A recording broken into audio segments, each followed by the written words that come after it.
Alright, in this first section of 1-5, we're going to be talking about lines in standard form. So, let's take a look at our very first example. Example 1. Let's say I want you to graph something like, let's say 2x minus 5y is equal to, let's say 10. I want you to graph that. Well, we can't graph this until we get it into the form y equals mx plus b. So let's do a couple things here. In order to get it to y equals mx plus b, that means we want to get the y by itself. And I would always encourage you to write these notes, because if you do, it's going to allow this to translate to your long-term memory a whole lot easier. So we look at 2x minus 5y equals 10, and we know from our previous solving lessons, we always want to get rid of the addition first. Now you might be saying, Mr. Hastings, why is the 2x the addition? I see subtraction right here. Well, think about it this way. When two things are side by side, they're being multiplied.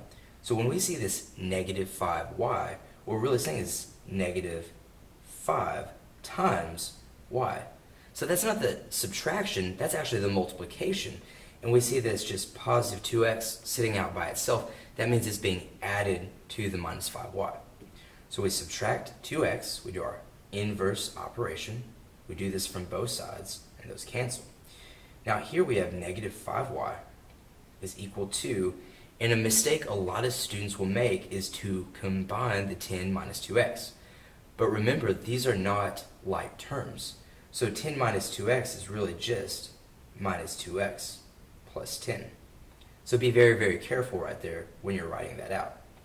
Now from here, in order to get the y by itself, we will divide both sides by negative 5. And my trick for you is that instead of dividing both terms, or I'm sorry, all the terms by negative 5, I would divide them individually by negative 5.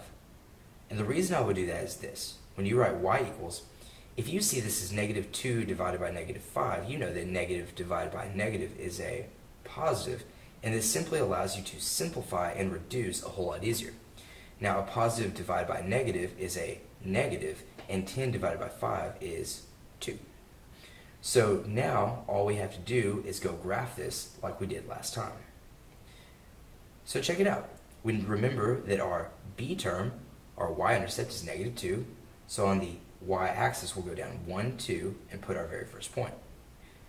And recall, our m term, our slope, is the change in y over the change in x. And so this positive 2 is telling us to go up 2, 1, 2, and this positive 5 is telling us to go to the right 5. So up 1, 2, 1, 2, 3, 4, 5. And I put my next point. Now we could go up 2 again and 5 to the right, 1, 2, 1, 2, 3, 4, 5, but you'll notice we're off the graph. So another trick is you can always do the exact opposite. So for example, we could go, instead of going up 2, we could go down 2. Instead of going to the right 5, we could go to the left 5. 1, 2, 3, 4, 5. 1, 2, 3, 4, 5. And now you'll notice these points are collinear. They all lie on a straight line. Okay, let's go ahead and move on to our next example, and let's move a little bit faster. If you need to finish this, I would encourage you to pause it, but I'm going to clear it off right now. Okay, example 2. So let's say I actually want you to graph something like, let's do this. Negative 4x plus 8y is equal to, say 24. Well, the same rules apply. We always want to get the y by itself before we can graph it. And so we get rid of our, this time, see how this is a negative? That's implying that it's actually subtraction. And we get rid of subtraction by addition. Of course, y'all know that. So now that goes away. It's our zero pair. We have 8y is equal to 24 plus 4x. Now, the last time I wrote the x term first. This time, I'm going to write it just as I would read it with the x term second. I want you to understand the order with which you write it really doesn't matter. Now from here, we'll divide both sides by 8. And in this case, this is actually kind of special because we'll get y equals 24 divided by 8 is of course 3 plus, but 4 over 8 can actually reduce.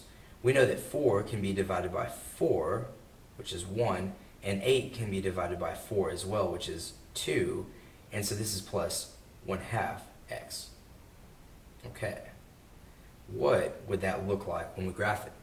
Well, we have a positive 3 as our b term, and remember your b term does not have an x.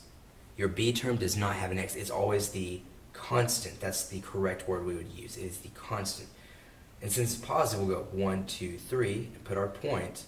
And then our slope is 1 over 2, so we will go up 1 and to the right 2. Let me put my tick marks. And we could go up 1 and to the right 2, so we fill in our tick marks here. And you'll notice all 3 points are collinear and on the same line.